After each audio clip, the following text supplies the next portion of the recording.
Controle zootécnico foi o tema do nosso terceiro episódio e ele é uma ferramenta gerencial que nos ajuda a combater frases do tipo morreu pouquinho, esse ano foi ruim, vendemos pouco, ou esse ano foi bom, vendemos bastante, ou a reprodução foi bem, nasceu um lote de cordeiros, ou muitos gêmeos esse ano, mas morreu uns quantos. E o problema dessas frases é que um pouquinho, um pouco, bastante, um lote ou uns quantos, a gente não sabe o que isso significa. Então é uma ferramenta gerencial que nos auxilia a diminuir os achos e aumentar as certezas. Isso tudo nos auxilia na tomada de decisão em busca dos nossos objetivos. Um equívoco comum é achar que controle zootécnico é anotar e transformar em índice. Na verdade, tem etapas importantes que precisam ser feitas antes disso, como, por exemplo, quais são os nossos objetivos, quais são os objetivos da propriedade. Definindo os objetivos, aí eu sei quais índices são importantes de eu controlar. Eu sabendo quais índices, eu sei que período de tempo eu tenho que estar atento para fazer essas anotações. É indispensável também ter um responsável, quem vai fazer essas anotações, e é possível em cima disso também estabelecer metas. Outra questão fundamental é a identificação dos animais, e aí sim, eu anoto e transformo em índice. Para quem está começando, uma dica muito boa é tanto os índices, e existem vários índices e eles podem ser aprimorados ao longo do tempo, e a mesma coisa, existem várias formas de anotação e elas podem ser aprimoradas ao longo do tempo, mas para quem está começando, começa simples.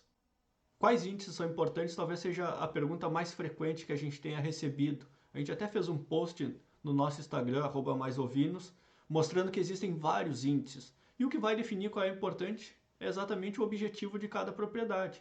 Por uma propriedade com confinamento, o ganho médio diário, GMD, é indispensável. Por uma propriedade extensiva de ciclo completo, talvez o GMD seja um índice para se calcular num segundo ou terceiro momento. A taxa de prenhez é muito mais importante. Porém, a taxa de prenhez para um confinamento não faz sentido nenhum a gente calcular. Ou seja, os nossos objetivos é que vão definir quais índices são importantes. No nosso episódio a gente trouxe 6. O GMD a gente não vai abordar nesse vídeo porque eu acho que ficou bem claro. Desfrute lotação de uma maneira breve porque ele é um gancho para o nosso próximo episódio, que é a formação do rebanho, e eu deixo aqui o convite. E vamos calcular então a prenhez, a natalidade e a mortalidade.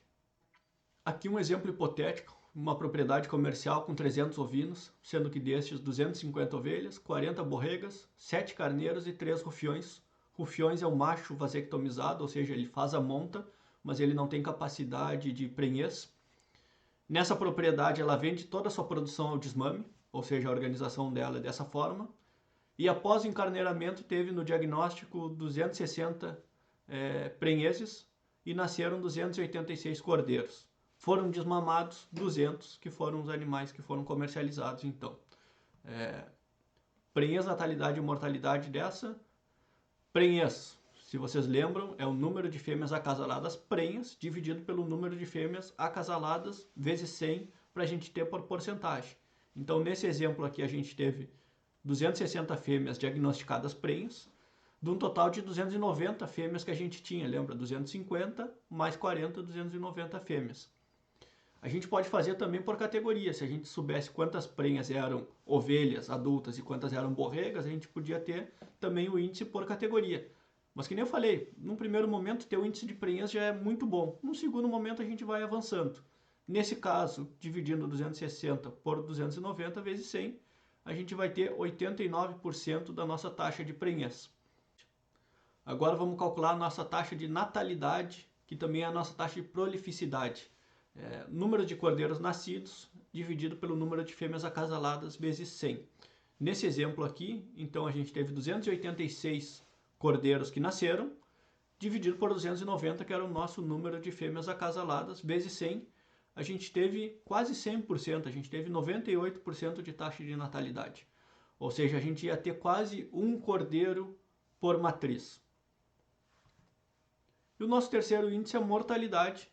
E aqui nesse caso, então, a gente vai fazer a mortalidade desse período específico do nascimento até o desmame. Então, número de animais mortos da categoria dividido pelo número de animais da categoria vezes 100. A gente, se nasceram 286 e desmamou 200, ou seja, 86 morreram, dividido por 286, que era o número total da categoria. E nesse caso aqui, então, a nossa mortalidade é de 30%.